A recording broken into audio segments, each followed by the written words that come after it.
It's, yeah. What's funny, because I still see some people from high school, and actually I was dating a girl a few years ago, and she was like a year ahead of me, but we were the same age.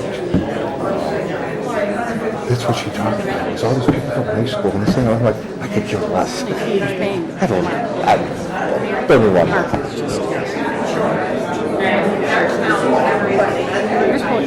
Okay, well that's not bad. So is it for everybody, or is it just these cars? Okay. Yeah. Do you still have things like a homecoming or anything? Well, welcome everyone. I'd like to welcome you to this evening's meeting of the Plan Commission of the Village of Palos Park. We could please come to order. Thank you. Thank you. Roll call, please. Commissioner Kay? Here. Commissioner McCarthy? Here. Commissioner Wegley? Here. Commissioner Marzen? Here. Commissioner DeBoer? Here. Commissioner Dill? Chair O'Connor? Here. Thank you. My fellow commissioners, we need to review the prior minutes. Has everyone had a chance to review? Any questions or additions? Could I hear a motion to approve? So moved. Second.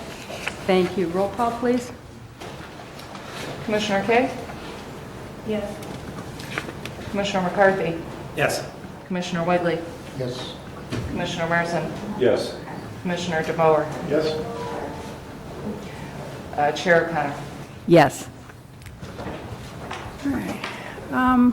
We have two matters this evening.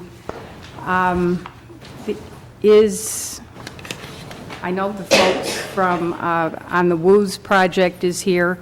On the Jetto property, is the representative here? Yes, their engineer is here. Good, good. And that is? What? Welcome.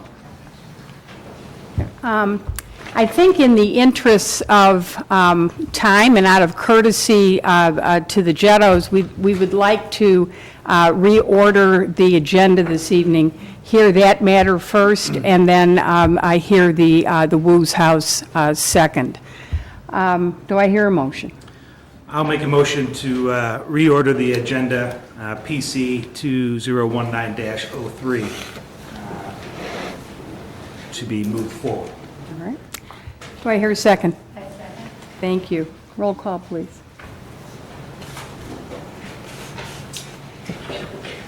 Commissioner Kay? Yes. Commissioner McCarthy? Yes. Commissioner Wegley? Yes. Commissioner Marzen? Yes. Commissioner DeBoer? Yes. Chair O'Connor?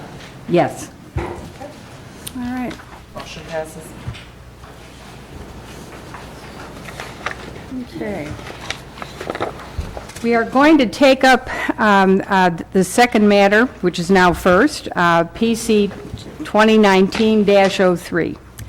An application has been filed by Linda Jetto requesting a subdivision of one 2.045 acre lot into two lots.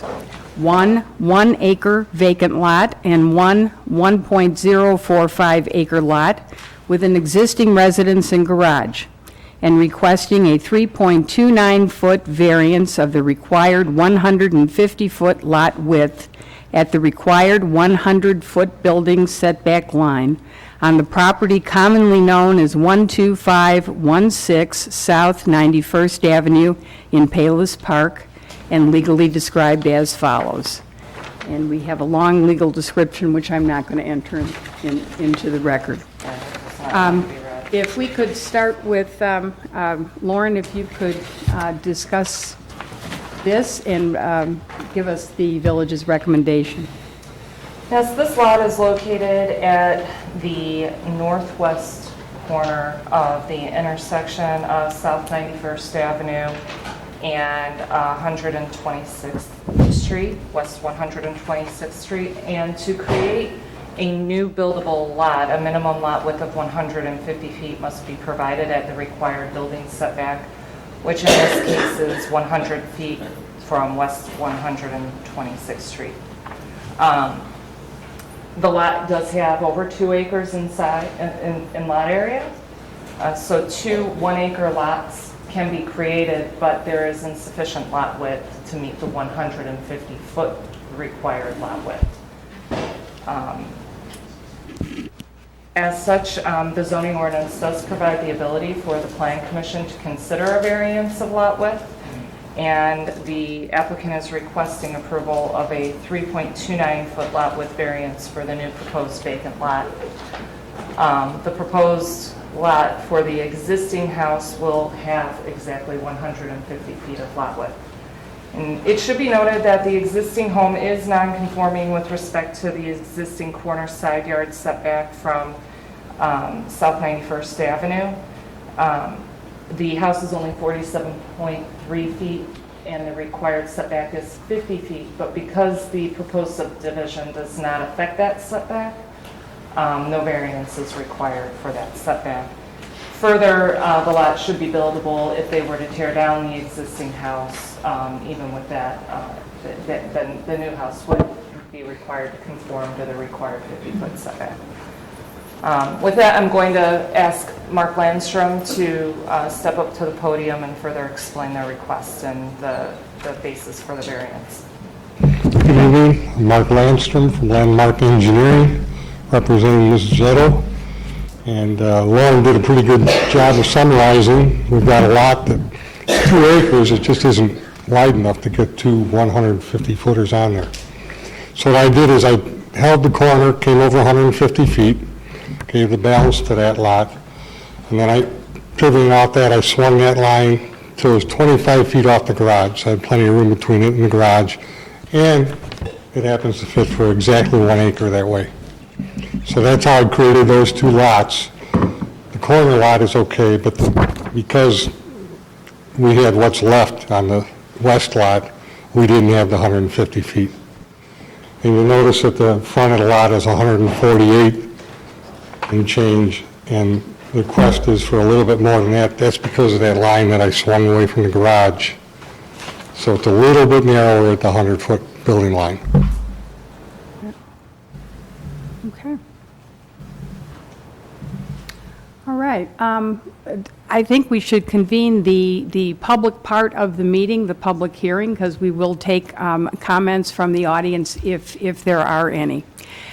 And I was just going to set a few ground rules for this evening. And this actually applies for all public comment for this matter and then the following matter. If you're more than welcome to speak, we ask that you keep it concise and reasonably short. We're not going to set a time clock. Just state your points succinctly and clearly and in a reasonably short period of time. Number 2, if your point is essentially the same as someone who has already presented that point of view, then we just don't need to hear it again. It will have been recorded and registered. Please bring to the podium new items, new points of view, new concerns. It's just a courtesy to everybody else in the room. I'll ask you to step to the podium, state your name. It is not necessary to give us your address. Please know that both residents and non-residents are welcome to speak. Okay? And with that, if you'd like to take a seat and relax a moment. So I would like to call to order the public hearing on this particular matter. Is there anyone in the audience who would like to come to the podium and comment on this matter? Certainly, please.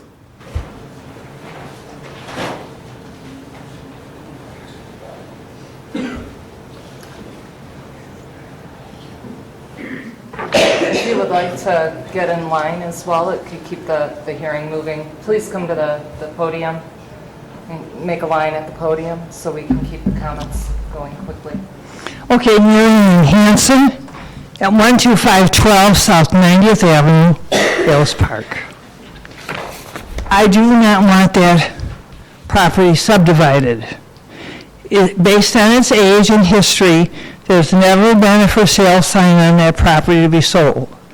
Based on its current value of $649,770 off the computer from Cook County, that's its considered value. You take that in half, which you can, say $350, $325 per lot.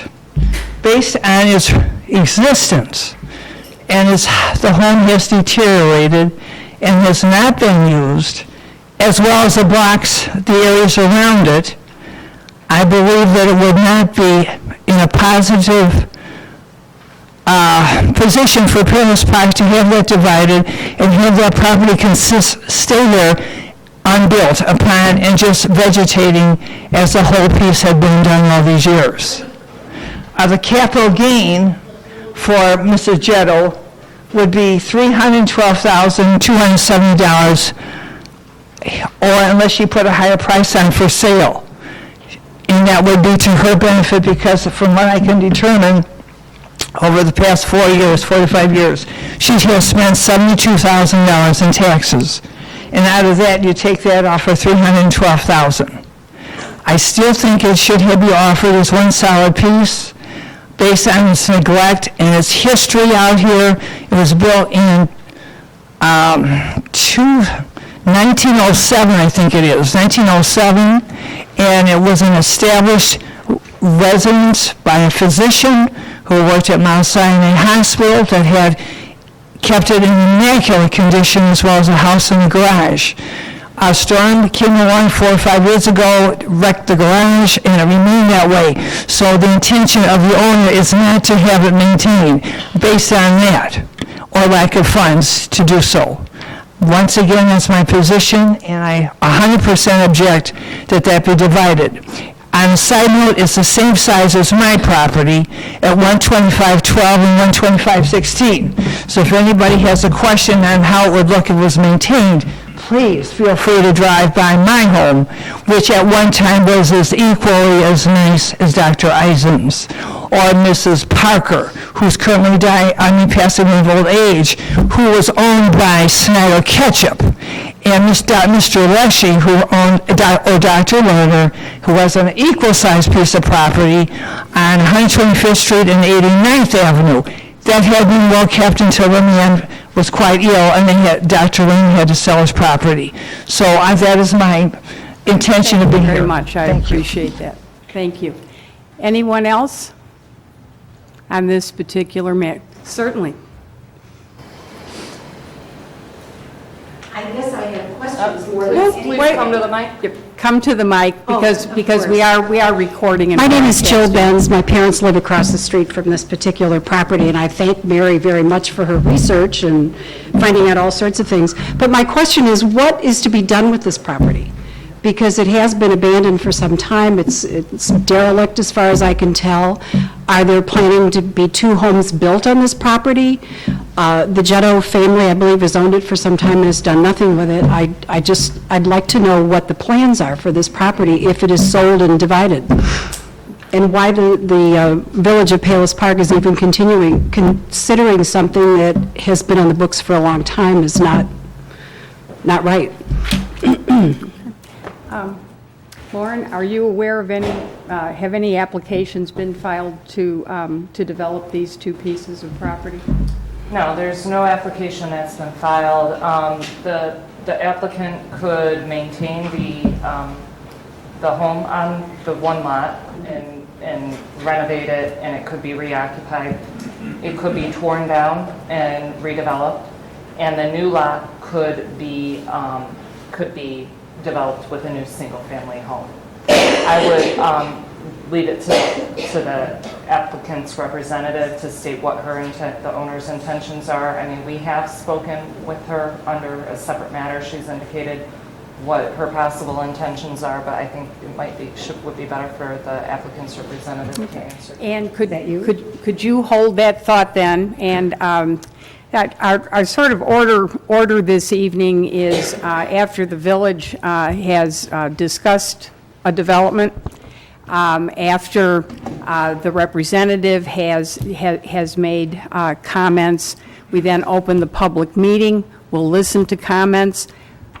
We're just going to listen to them. We're not going to engage in a great deal of back and forth. Okay. But once all of the comments are made, we allow the applicant to respond, at which point then we would close the public part of the hearing, discuss among ourselves, and then take it to a vote. Okay. But your question has been duly noted, so All thank right. you very All right. much. Thank you for letting me know that there are no plans for the property. Thank you.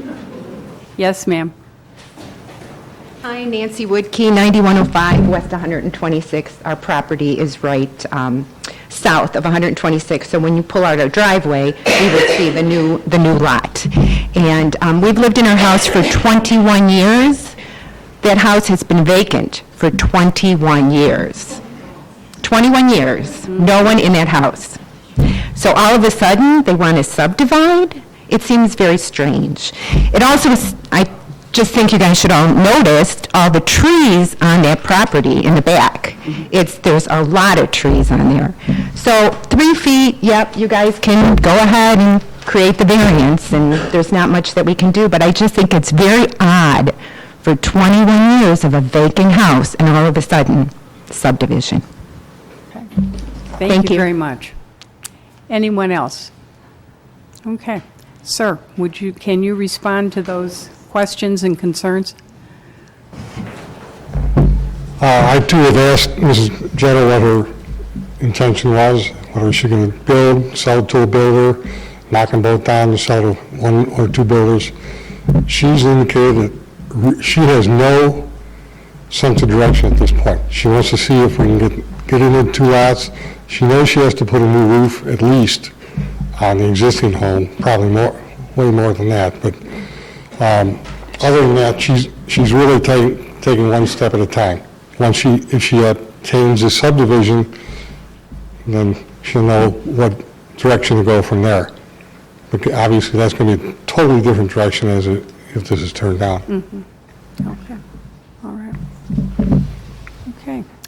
And with that, we will close the public part of the hearing on this matter. And could I please hear a motion from someone on the commission to open discussion? Excuse me, Mary, I have one other comment. Oh, I'm sorry. Hold it. We have to reopen the public part of the Hi. hearing. Yes, ma'am. Beth Barrett, we live just north of that property. Mm-hmm. Okay.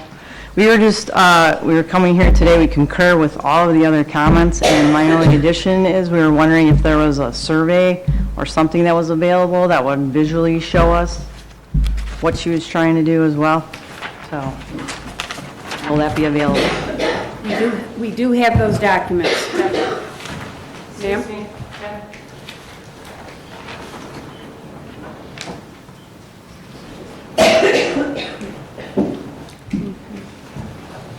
And so once again, we will close the public hearing portion of this matter. I did read the motion. Would someone please formally move? I'll move. And a second? Thank you. Let's open it up to discussion by the commission.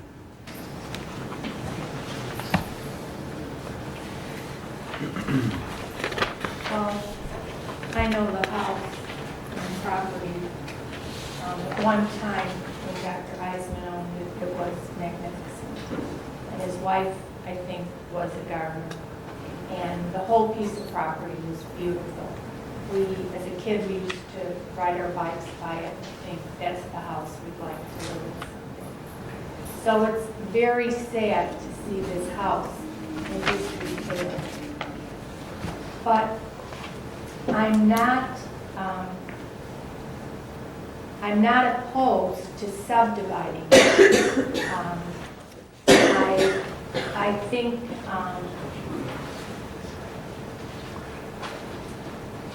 I just don't think anybody would be able to maintain the property the way it once was. The house, if it stands, is going to need a tremendous amount of work.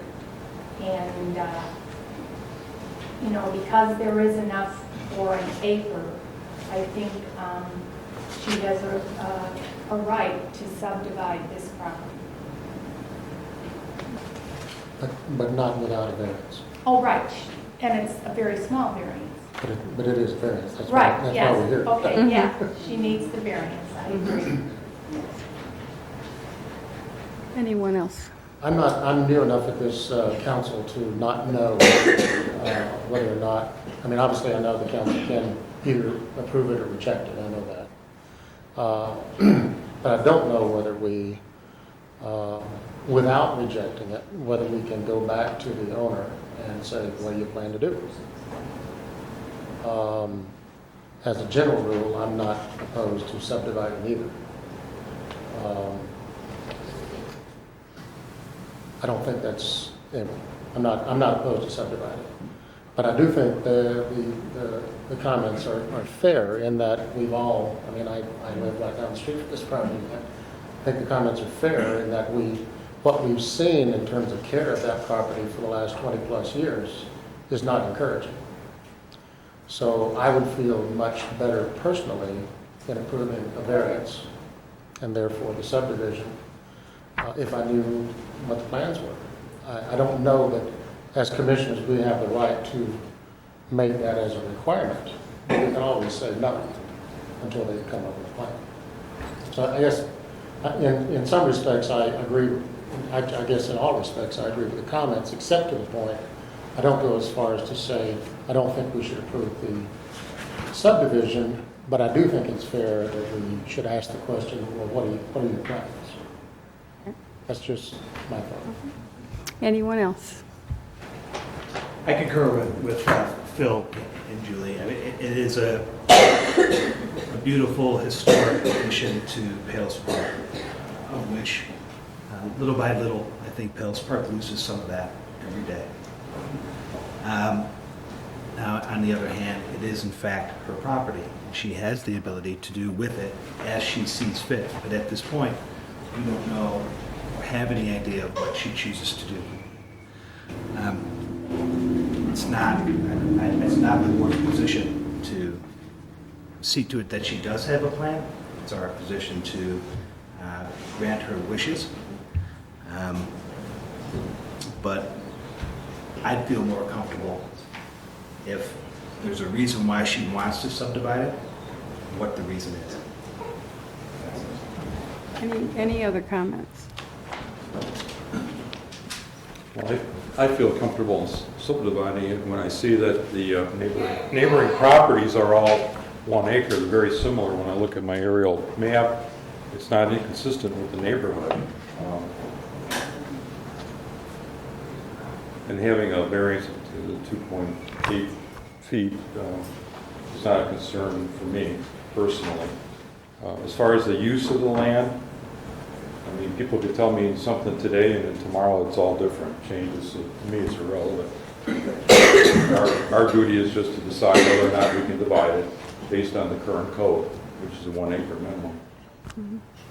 But it's not only 1 acre, it's 150-foot width. Right. 150-foot width is the problem here. It's not the acreage, it's the width. Mm-hmm. That is correct.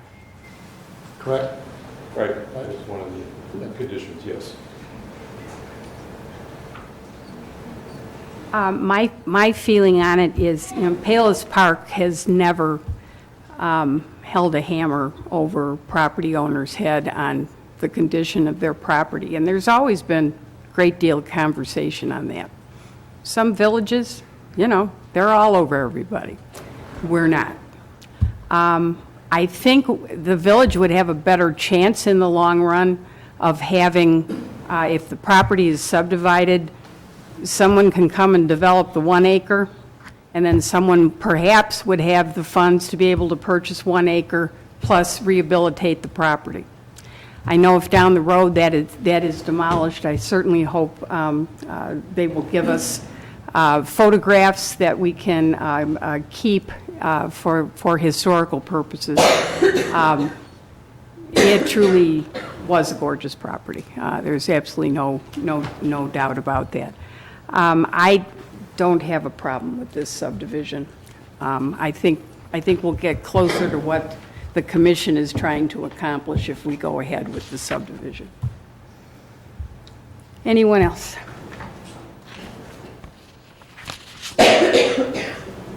Would Yes, you ma'am. like to hear the staff recommendation on the application? And Yes, please. All right, thank you, Chair. So there are only standards in the zoning ordinance for approval of a variation. There's a site conditions, there are three. There's site conditions that there's some kind of unusual physical conditions such as size, shape, slope that were not created by a person having an interest in the property that are unavoidable or uncorrectable, that are worthy of preservation, such as a creek, wetland, and specimen trees, and that make it a substantial burden to use the property or develop the property or otherwise cause a substantial loss in value. And I think Commissioner Marsden pointed out, there is an exhibit that's been provided showing the block as it was originally subdivided.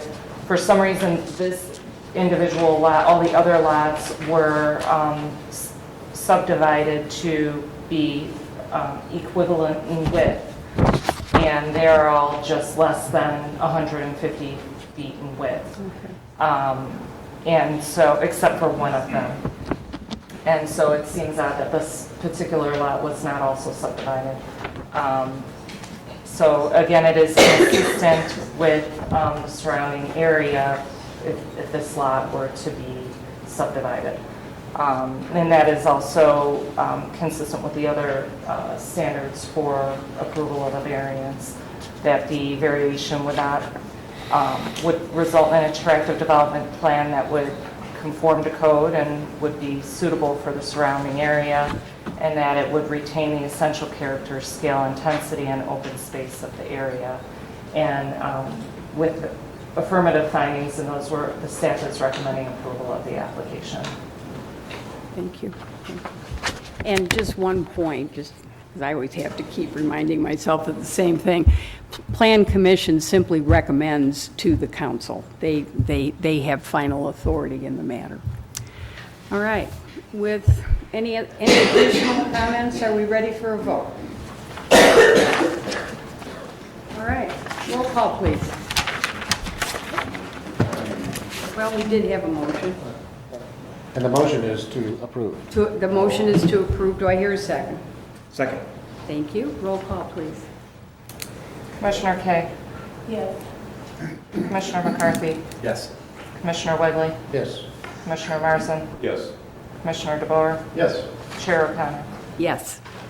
Thank you Motion very passes. much. Thank you for joining us this evening. Thank you very much. Thank you for giving me the Oh, you're welcome. You're welcome. All right. And now on to our second matter this evening.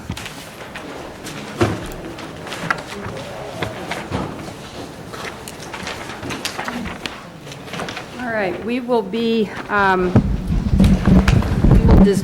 discussing matter PC 2019-02.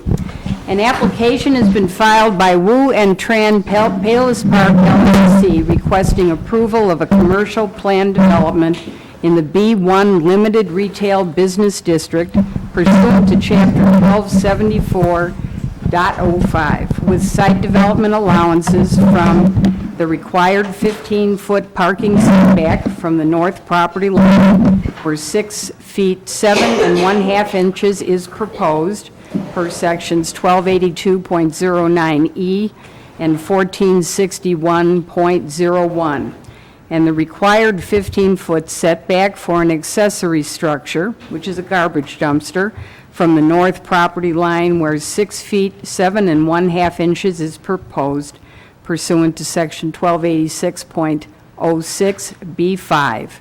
Requesting commercial construction and landscaping review pursuant to Chapter 1461-01, and requesting parking lot lighting review pursuant to Chapter 1282.09H to substantially renovate an existing vacant restaurant and construct 3,272.12 square feet in additions for a total of 18,150.57 square feet in restaurant floor area, and to substantially renovate and expand the existing vacant parking lot on the property commonly known as 123 00 South LaGrange Road and 9540 West 123rd Street in Palos Park. One quick comment, you'll notice that in what I just read out, wasn't a change in zoning, wasn't a change in use, so those items are not up for discussion because they're not being requested. It's always been a restaurant, or for as long as anybody can remember, and it would continue to be one. And there are certain items that are being requested, setbacks, certain structures, certain landscaping. So these are the issues that we're going to be discussing this evening. So, with that said, Lauren, would you please walk us through the property? Sure. I just want to make a note. I think I handed out a corrected first page for the staff report. There was an error in the one that I sent out to you all. The floor area increase is actually 4,158.48 square feet in additions for a total of 18,150.57 square feet in restaurant floor area. This application is requesting a commercial planned unit development in the B1 Limited Retail Business District. This is required because the applicant is substantially renovating the exterior of the structure and adding additions to the structure. As part of that request, the applicant can request site development allowances, or what we call variances, and they are requesting two. One for the required 15-foot parking setback from the north property line, where 6 feet 7 1/2 inches is proposed. And this is due to is almost an existing condition. They're modifying the parking lot in that area slightly to bring the parking lot a little further away from the property line, but they still need a variance for the proposed setback. And they are also requesting a variance of the required 15-foot setback for the garbage dumpster. It is proposed to be set back 6 feet 7 1/2 inches when 15 feet is required. Also required for the installation of new landscaping on the property is a commercial construction and landscaping review pursuant to 146101, and then because they're adding lighting to the parking lot, a parking lot lighting review is required. The notice for this hearing was published in the Regional News on June 27th, 2019 in accordance with the village zoning ordinance. A sign was posted on the subject property, and the village notified neighboring property owners within 350 feet of the subject property at least 15 days prior to the date of the hearing. Additionally, beyond the statutory required notification elements, the village placed notice of this hearing on our homepage of the website, the village's website, and shared on the village's Facebook page the notice of hearing. Finally, the Regional News printed an article on July 11th, 2019, noting the hearing date. As we mentioned before, the property is Zone B1. A restaurant is a permitted use, and there is no change in use. The applicant has a very thorough presentation, so I'm simply going to turn it over to the architect, Scott Shalvis, this evening to orient everybody to the site and make the presentation regarding the proposal. If you would please introduce yourself, I would appreciate it. My name is Scott Shalvis, Residential Studios. Site. Team members, owners Michael Wu, Christy Tran, real estate agent Colin Kazmarek, attorney Marsha Owens, architect Scott Shalvis, traffic engineer Bill Woodward, economic study Alan Azanian. The Wu House has 3 locations presently: the Wu House in Orland Park, the Wu House in Evergreen Park, and the Wu House in Mokina. Wu House is a family-owned restaurant. It draws customers from 30 to 40-minute drive times. Customers also want to come by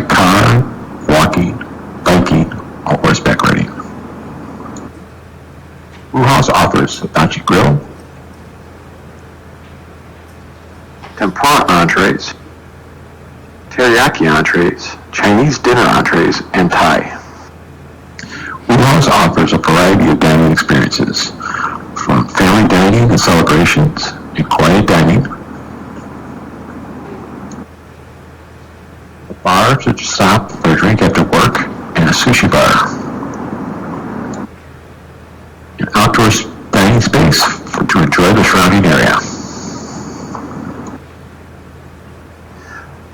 The site is located at the northeast corner of South LaGrange Road and McCarthy Road. The site is 2.97 acres. The existing building is 12,697.7 square feet. And the site is zoned presently at B1 Limited Retail Business District, which allows for restaurants. To the west and south is Cook County Forest Reserve. And to the north and east are R1A zoning for single-family dwelling. The existing site, as shown here, you can see it has two existing drives off of McCarthy Road. Both are very close to the intersection, which causes issues.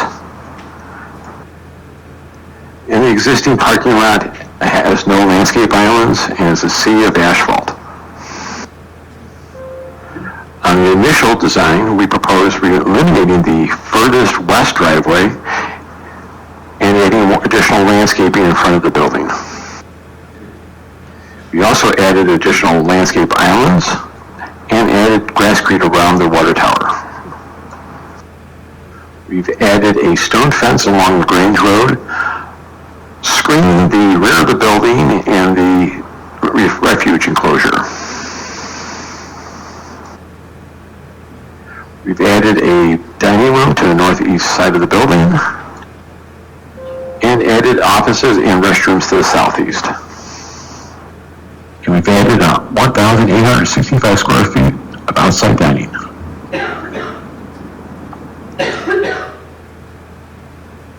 As the site shown, we have provided 104 parking spaces. By code, only 79 spaces are required. We reconfigured the west entryway to a right in, right out, and added a full access entry to further to the east. We've added a bike rack and adding a hitching post. These items were in response to the meeting we had with the community, trying to improve the design of the facility. We've added a ground sign, a replacement of the existing sign at the corner, and also added a ground sign at the new full access entry. We are proposing 3 wall signs as shown. We have reconfigured the existing dining areas to create a new hibachi dining space. We have reconfigured the existing main room and bathrooms and created a new dining and meeting room. We've added a new dining space, a new sushi bar, a new liquor bar, in addition for new restrooms and offices, and added additional dry storage, and adding a partial second floor for additional storage, and eliminating the option for an apartment. This is the existing Hackney site in the northeast face. This was the original covered entry design. Based on comments from the community meeting, we redesigned the entrance of the building. As you can see, tapered the columns and lowered the roof pitch and lowered the roof itself. We added wood beam details at the entry. We've added a Japanese garden with wooden fence and gateway.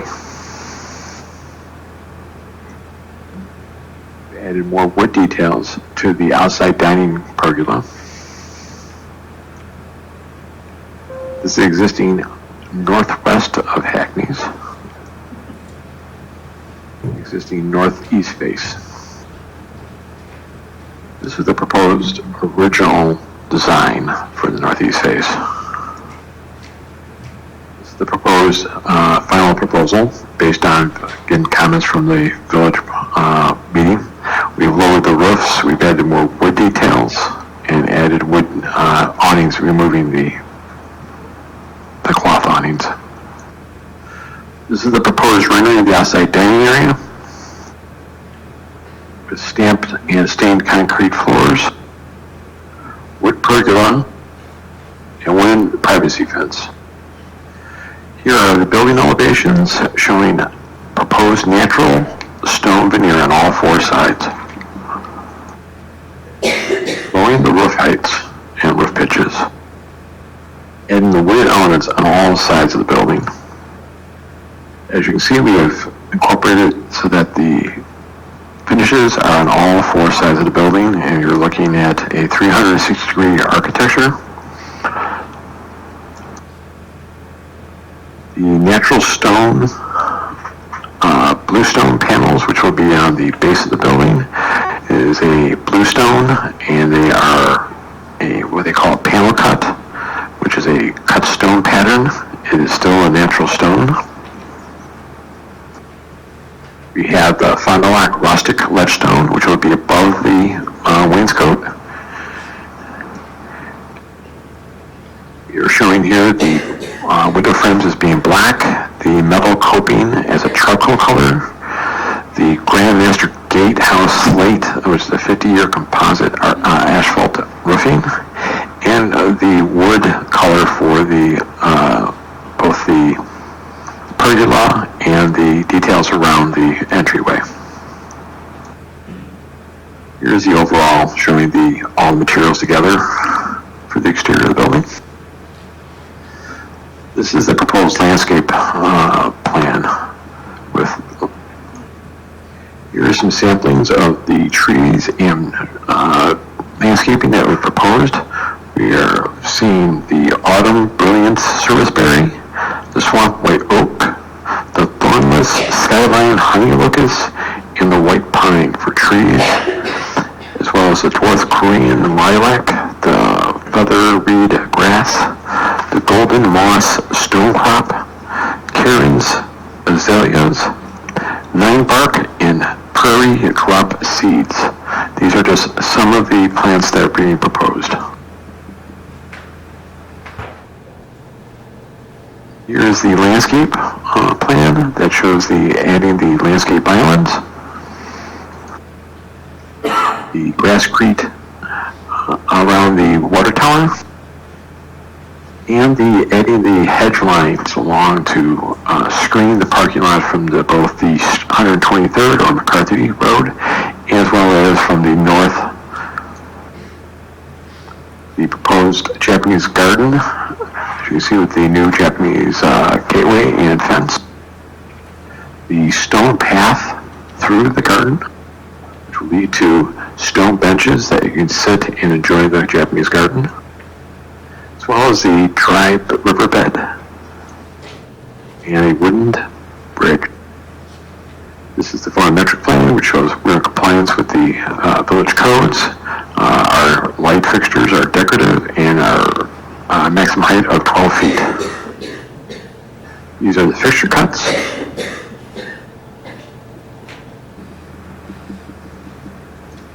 Thank you for your time and consideration.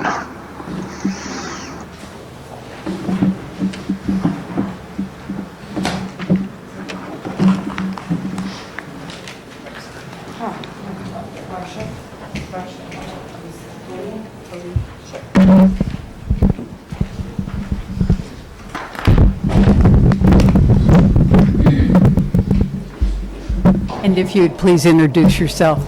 Sure. My name is Marcia Owens. I'm with Hamilton Thies and Lorch, and I am the attorney for the applicant. I just wanted to take a couple of moments to expand upon Scott's presentation to talk about how the plan complies with the comprehensive plan and the commercial areas master plan, as well as the LaGrange corridor design and development guidelines. The master plan provides that the LaGrange Road corridor represents the best opportunity for a large-scale commercial development. It also provides redevelopment of existing sites to provide improved commercial opportunity. The proposed design we have tonight clearly fits within this master plan.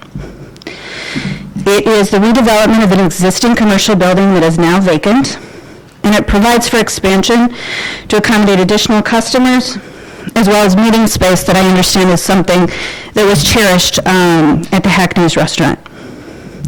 This will create a fresh look, as you saw in the design, entering the village off of this intersection and bring expanded revenue. In terms of the economic impact that this project will have, the village will realize net sales tax revenue benefit clearly from this project versus the now closed restaurant. The total sales tax benefit to the village is a 3.5% tax, comprised of 2% sales tax on prepared foods sold at retail, which is charged by the village, 1% sales tax, which is the part of the state of Illinois sales tax that gets returned to the village, and 0.5% of local sales tax. The sales tax paid by Woo's House would be approximately $192,500 for the first full year of operation, based on the projected annual retail sales of $5.5 million. The taxing districts would also realize net tax revenue benefits from the project from the real estate tax increase.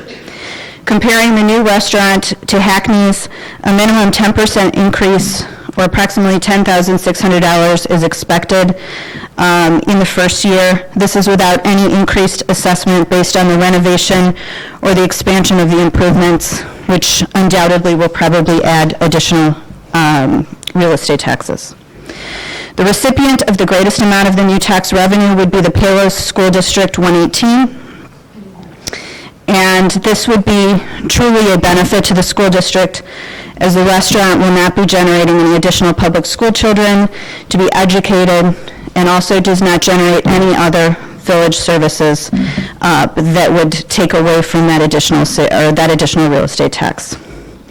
It was beyond the scope of our analysis to account for net tax revenues generated by indirect economic activity associated with the restaurants, suppliers, vendors, and the other activities within that will come with the new restaurant. But it can be inferred that there would be additional related tax revenue to the city beyond those directly sourced from the restaurant. Thank you for your time and consideration. Thank you very much. Would anyone else from the applicant care to comment?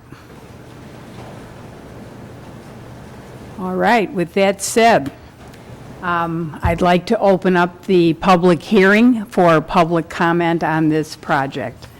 Again, short, concise, do not repeat prior points, and I'm looking forward to a lively discussion. If you would like to begin a line by the podium, again, remember, just state your name. Your address is not necessary. Good evening. My name is Tom Varick, 9404 West 123rd Street. All right. Reviewing these notes that we never received. I don't know if we were able to receive them, but my property is the first property due east. They're moving their driveway 540 feet. Has anybody checked and see how close that is to my property line? In addition, they're going to pull down trees. I enjoy that buffer now. When Hackney's was there, it didn't bother me at all. What's it going to do now? And also on these notes, it says that the property east of the proposed site is vacant. Well, then why am I paying taxes if it's vacant? I live there.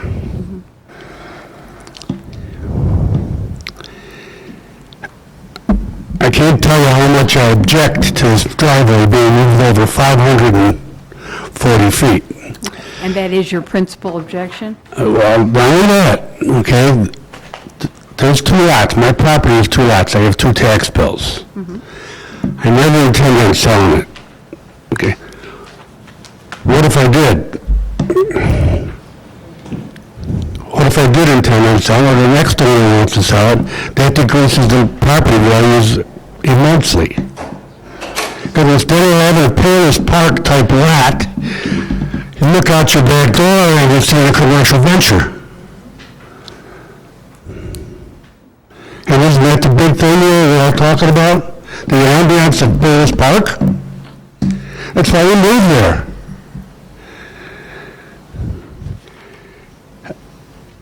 I don't have the answer, I'm sure you don't have the answer here right now.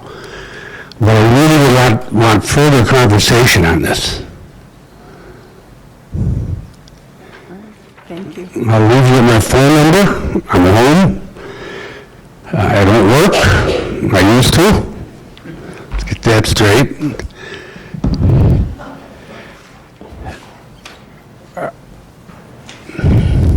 As plainly as possible, I want to say I want further conversation on this. Thank you. Thank you very much. Yes, sir. My name is Robert Bush. I live in Palos Park. And I have a question for everybody. According to this public hearing, PC 2019, this is to be held. Why are there two addresses listed on the bottom? Are we talking about two different pieces of property here? I have 12300 South LaGrange Road and 9540 West 123rd Street. Which piece of property are we talking about? Are they the same? They're the two together, There's right? two separate parcels, they have two separate addresses assigned to them. Right. One right off 123rd Street and then one right. Is it the same property then, exactly? Yes. Two parcels, They're the all same one owner. property, but they have two separate it has two separate parcels.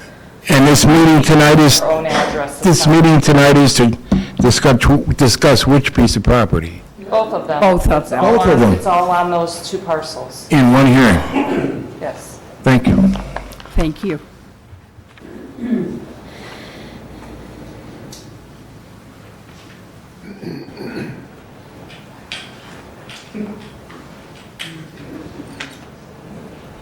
I don't have a comment, I have a question. Jeanette Wood, Palos Park. What is the additional feet comprised of? Is any of it comprised of the apartment above the building, and what is that all about? Why are we having an apartment above the building? Okay. We are going to collect questions and allow the applicant to answer them all at once, if that's all right. We will not forget that one. Anyone else? Eric Wolak, 12004 South Hobart Street. I have a question about, we're increasing the size of this building, increasing the parking lots. Has there been a traffic survey done to LaGrange Road and McCarthy to see what the new generation of traffic through the area would cause? And any changes to the road structure or safety there because of this increase in traffic? Okay, that will be addressed by the applicant and also by the village.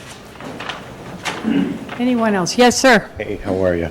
I just want to make a comment. Upon review of the building and the way it's going to be constructed with the stone and with the added wood, we're looking at a building there right now that's in despair, like the property that we were talking about with the 2 acres and the home that's on it. We're looking at a property that's going to be turned into, it's going to be wood and stone, kind of what Palos Park's about, wood and stone. We can't stop businesses from coming into the village.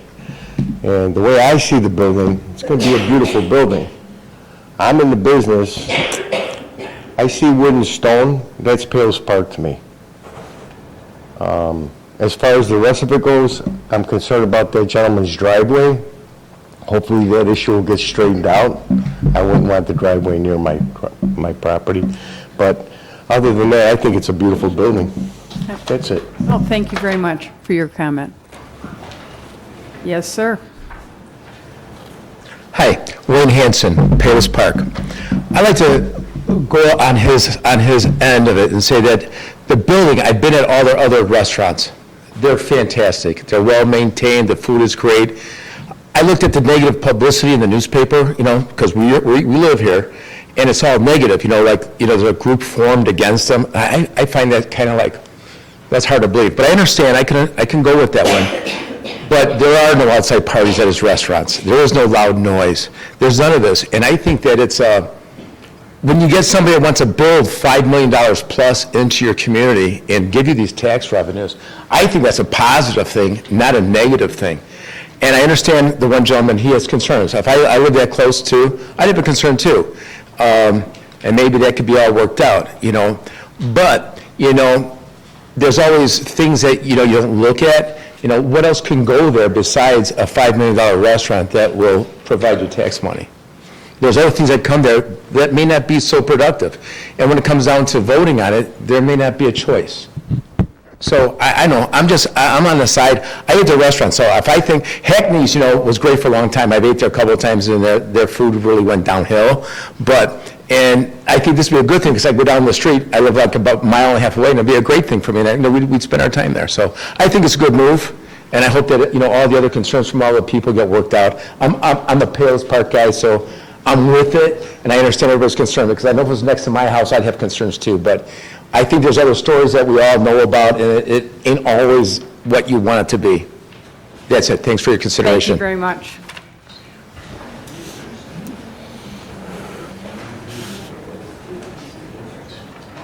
All right. Do we have any other comments from the audience?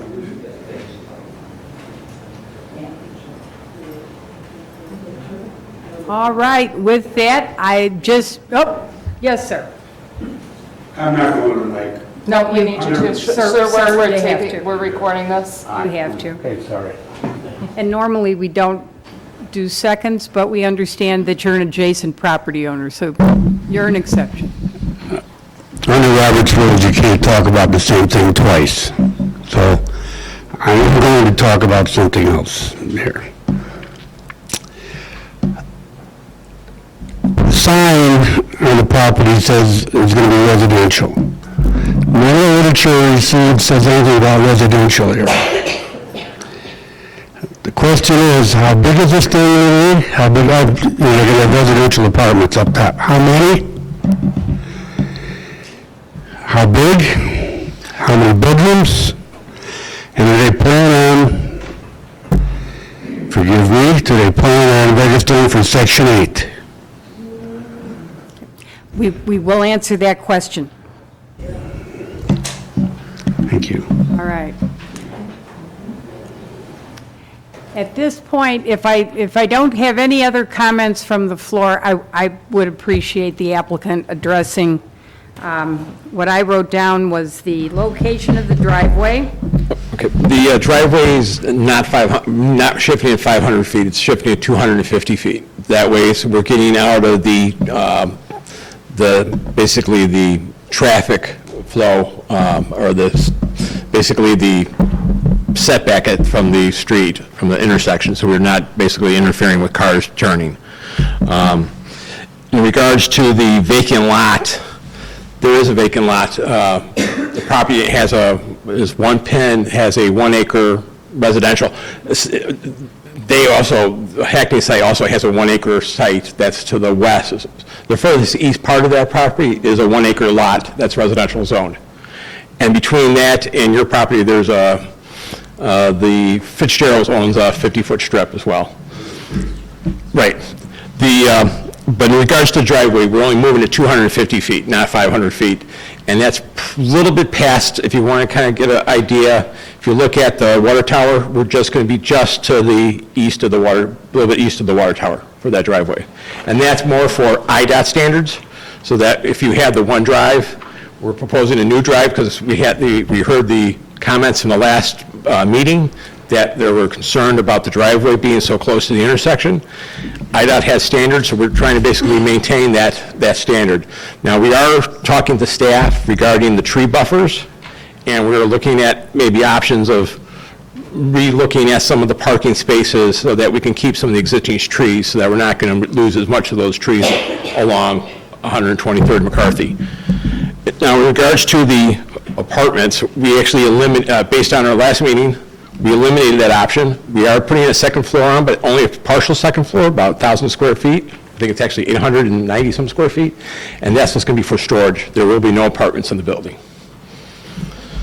In regards to traffic study, yes, we did do a traffic study, and the traffic engineer is here to address any questions.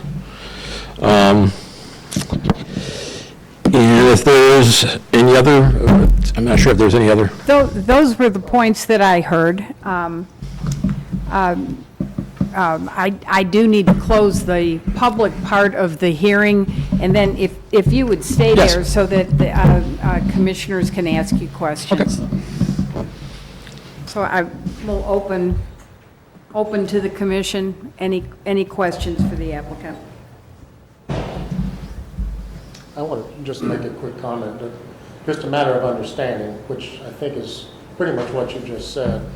My recollection about this property is, by and large, there's really not that much change going to go on in terms of the footprint of the building. It's going to be expanded some, but not like doubled or anything. No. And the parking lot will be expanded some, but not like doubled or anything. The new driveway is probably going to be a blessing because it's farther away from the intersection, the Grange Road. And most importantly, there's a full acre residential lot between, if I understand where you live, and the portion of the overall property that's going to be developed as commercial. From the edge of the parking lot, I may be not exactly right, but roughly from the edge of the parking lot to the edge of your property is a whole acre residential lot, I think. That's correct. That's correct. And as well as the driveway, that driveway... It's there now. I mean, it looks like forest preserves. People don't even know it's part of Hackney's property, but it is there. It looks like forest preserves. As well as the driveway itself will be, I would say, probably 150 to 200 feet away from that east portion of that residential, our residential lot. So you would have that additional residential lot to deal with as well. I would say that you're approximately from that driveway, I'm just kind of scaling it, you're probably 150 feet from where we're considering the commercial property to that driveway, plus you have the residential lot that's part of this property as well before you get to your property. So you're probably good 300, 400 feet from your property for the driveway. 120 feet wide. The residential lot's about 220 feet Right. wide. Okay. What? The vacant residential lot that's not part of the application is approximately 220 feet wide. The same spacing as mine is 165. Just measured it on the plat. I measured it on the plat survey. It measured about 220 feet wide, and then there's the additional Probably 150 feet to 200 feet. 150 feet. And then there's also Fitzroy Farms owns a parcel that's also between the driveway and his lot that's, I think, about 50 feet wide. Do any of the commissioners have more questions for the applicant? We got reduced drawings, so some of the words were kind of hard to read. The ground sign is, the masonry sitting on the ground, right? That you're showing the foundations as those two pylons? That's correct, yes. One of the recommendations that staff made, and she hasn't read it yet, but is to reduce the height of the gate element. We did.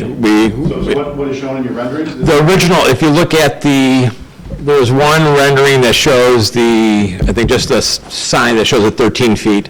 But if you look at the renderings from the actual front of the building, we reduced it down to that.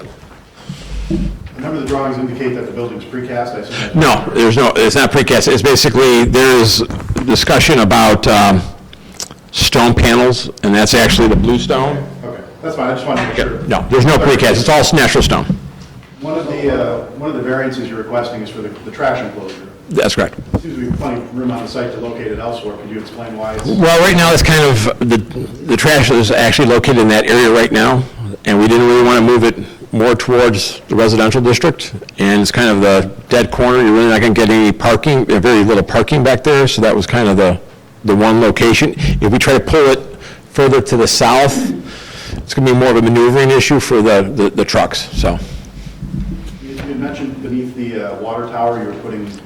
Grasscrete. It sounds like it's a system that grass grows through? That's correct. It's basically, it's a paver system with openings in the middle for grass so that you're not seeing that large sea of asphalt, but it still allows for trucks and access for them to maintain them. No, we asked them about that when we first did, and they said Grasscrete would be acceptable as long as they were able to get trucks on there safely, so.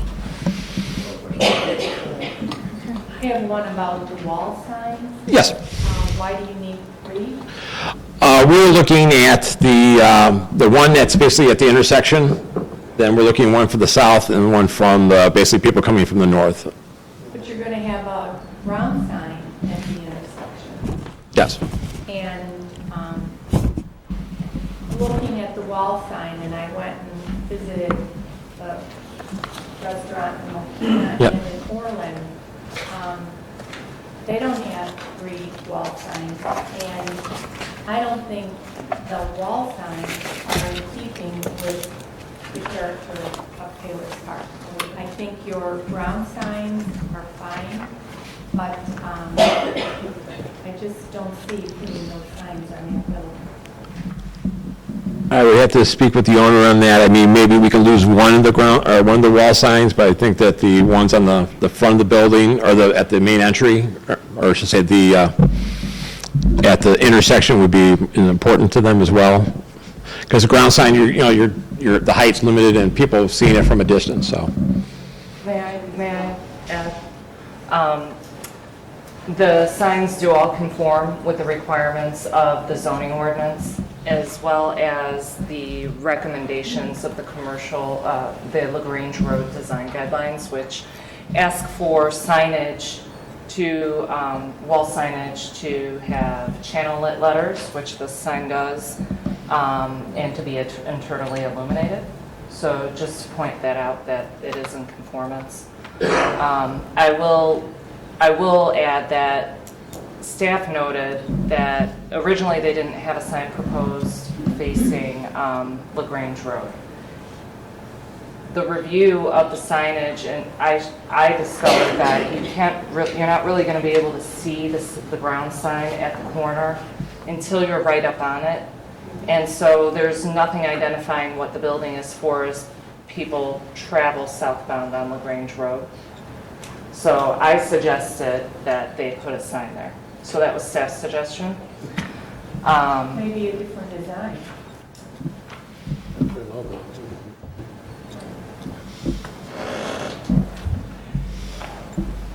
So that's all I have to add.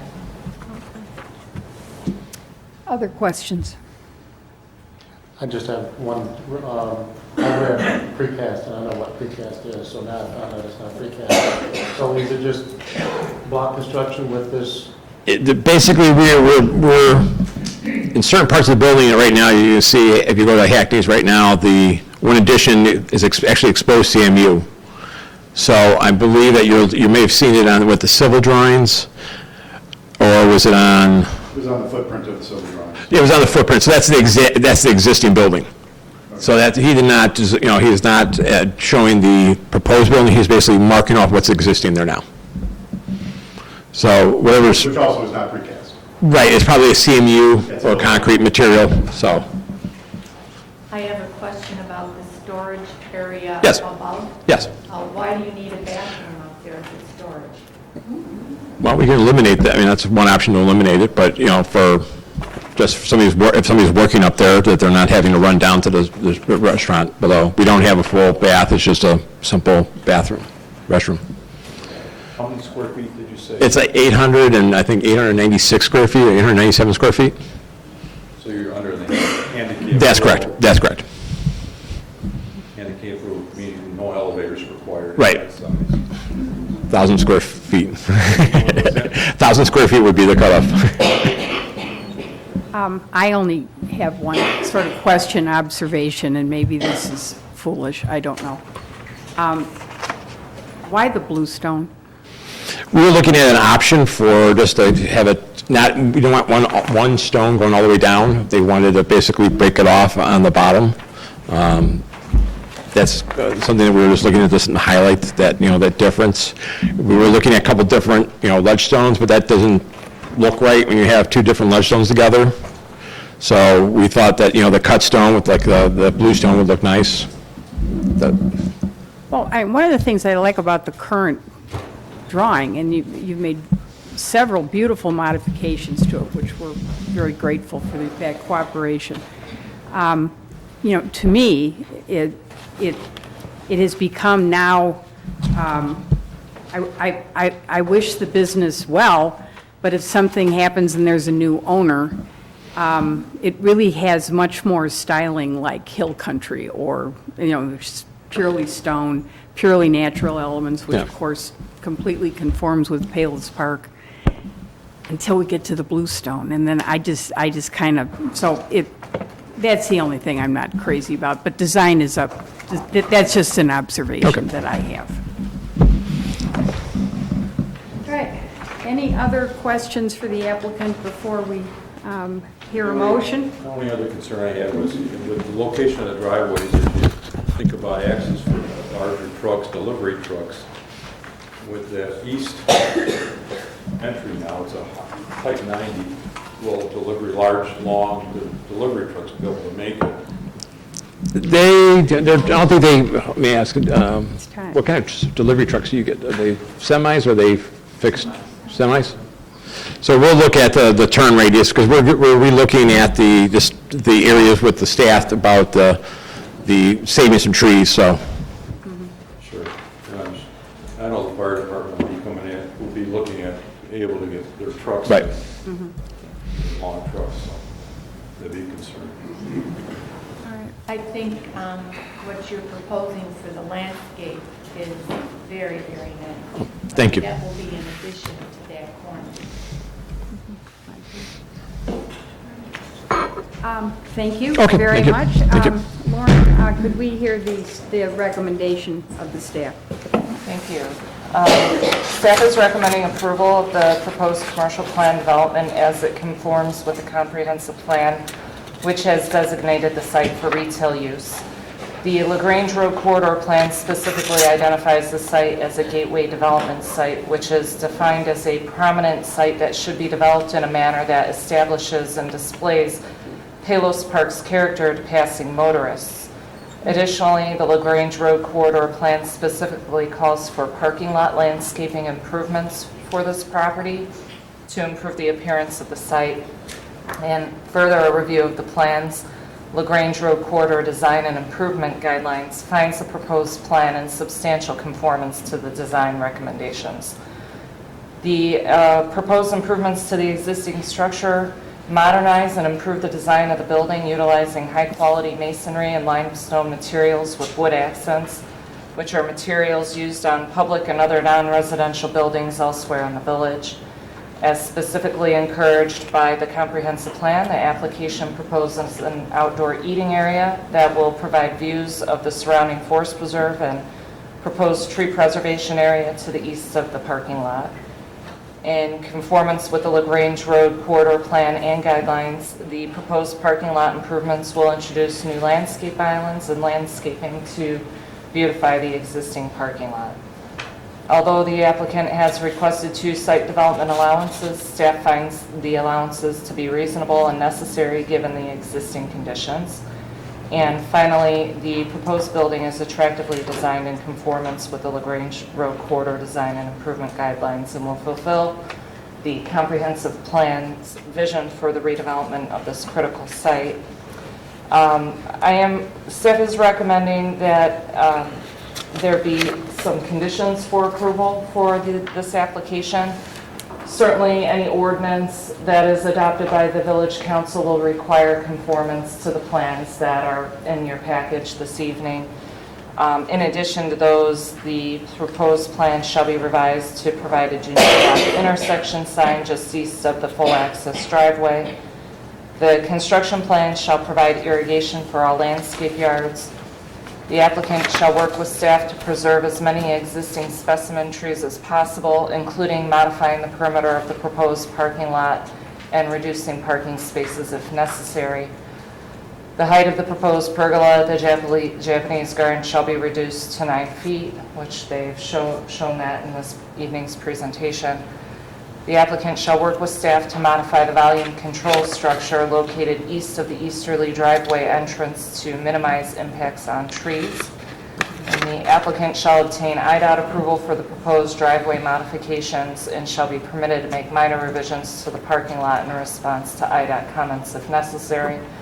And the applicant shall obtain final engineering and MWRD approval for the proposed parking lot modifications and shall be permitted to make minor revisions to the plans in response to MWRD comments if necessary. All right, thank you very much. The recommended motion that appears on our packet on page 8, do I hear a motion? So moved. Do I hear a second? Second. Good. Discussion is now open among the commissioners. I have one little point, and some people may think I'm a little crazy on this, but there is a Palos Park sign and surrounding garden directly across the street from the property. And believe it or not, there's no water over there. It would be a really nice gesture if the Woo House restaurant could scoot a line under the road. I'm not teasing. No, you wouldn't bring it up if you were. One spigot over there so we can water that garden without having. How about hose? Hose, bars, I've spigot? tried that. I've gone through about 6 hoses.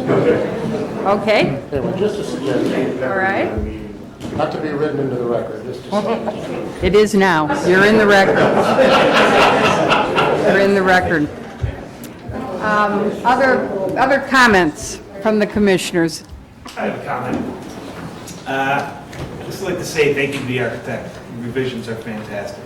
The attorneys putting everything together have done a fantastic job. To the family of the potential new business here at Palos Park, your attention to the community's details have not gone unnoticed and are surely appreciated by many. This open stream of communication between the village and your family and your business is appreciated and is something that can be looked forward to for open lines of communication moving forward. So, thank you. Any other comments, thoughts? Now, what we're going to be doing is recommending or not recommending this to the council. We are able to put conditions or suggest conditions. We are able to suggest revisits where we believe that some additional work would be appreciated. Do I hear, there's my bluestone.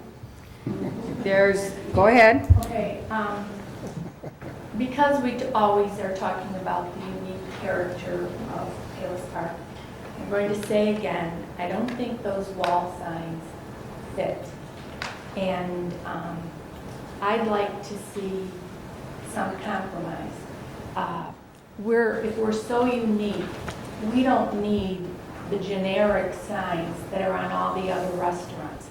Perhaps we can come up with a different sign and not on all 3 walls. I think it's overkill. Okay. Can I Sure. I understand what you're saying, Julie. I think that there, especially with families coming to visit the restaurant coming from the north, it does good to have that sign there, which doesn't face any resident, so that people in advance can see the building, as opposed to having to make some kind of dramatic traffic kind of positioning. As in terms of the kind of sign and changing it, it's kind of an intellectual property thing. It's, Shell doesn't come up with a new sign for each one of their gas stations. or McDonald's or anybody else. Standard Bank, the rest of the businesses, Walgreens, that are in Palos Park. So asking them to change that, I think, is one thing that we can ask, but I don't think that it's a mandatory or something that we should really even consider. It's also in compliance with what we're telling people to do, so that's another consideration. How about a spigot over by the Palos Park sign? I think that might be a bigger issue. It's only $2.98. I mean, they got the clue there, just. Yeah, I don't know if that... May not find everything to say about it. They just might. The bathroom upstairs, is that sufficiently concerning to become a condition? Okay. I do want to note it's a half bath. It's just There's a no sink shower, and correct? there's no shower. It's just a sink and a toilet.